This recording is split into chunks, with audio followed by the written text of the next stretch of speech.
and working with a couple on this film too. I did have the great joy of working with Roger Donaldson again, and this time also Luke Bracey, who does a magnificent job. I mean, we were looking for someone who's got charisma, power, strength, talent, and Luke has it all. He's really he's a grand young man. He's a kind of diamond in the rough who just gave of himself courageously every day, and good humility, great sense of humor, great man to go out and have drinks with, have fun with. He ripped it up in that town, the bold, wild colonial boy that he is. I was jealous. I can't do that anymore and do the job at the same time. You know, there comes a time to have restraint. But yes, you know, if this movie has any legs, it would be nice to go out again, and it would be great to launch a career like that in this role.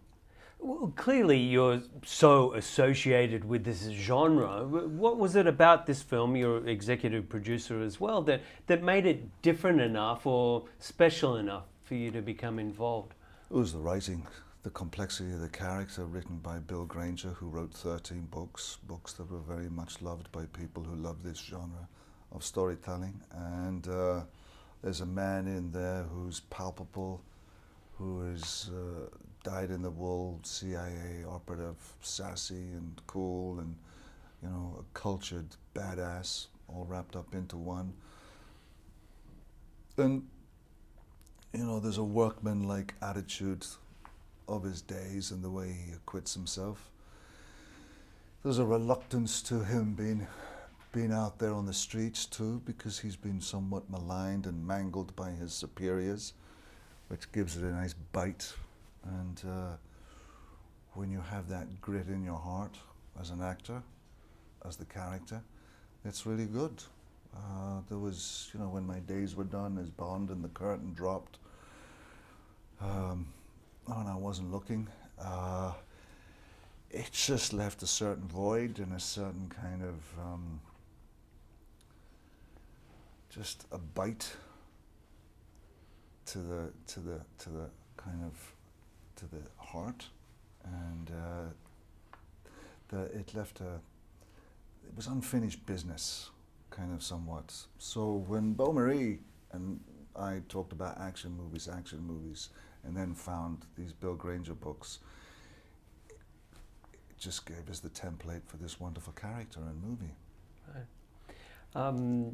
Not to bring up something fresh, but I need to ask you about your fond memories of Robin Williams making Mrs. Doubtfire with him. And yep, it's been a hard old week.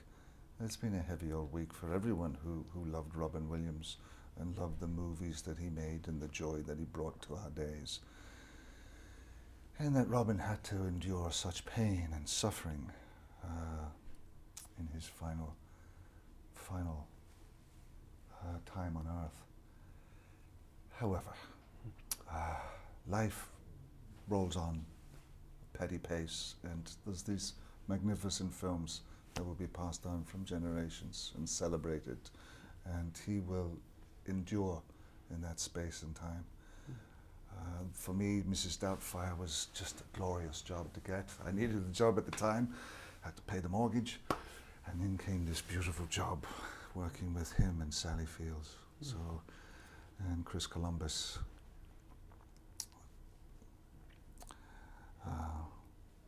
I never really worked with Robin Williams. I worked with Mrs. Doubtfire, because the first day on the set they said, "Do you want to see Robin?" I said, "Sure, I'd love to meet him. Where is he?" He said, "He's in the makeup trailer." And I went in, and he was sitting there in a pair of Ugg boots and shorts and Hawaiian shirt and his hairy arms and hairy legs, and just this brilliant fella. But he had the head of Mrs. Doubtfire. "Oh, hello, Pierce. Oh, aren't you lovely? Oh, you're so handsome. Oh, how you doing, Robin?" "Oh, I'm great. I've been sitting here for years." You know. Anyway, he was great. He was gracious to me, a kind-hearted man, a glorious man, and gone too soon. Just very quickly, how important to you is your work at UNICEF? The work at UNICEF has been there, a constant in my life, and hopefully that will keep going, that relationship. And it is work that always needs to be done, if not by me, by other men and women. And there is a great need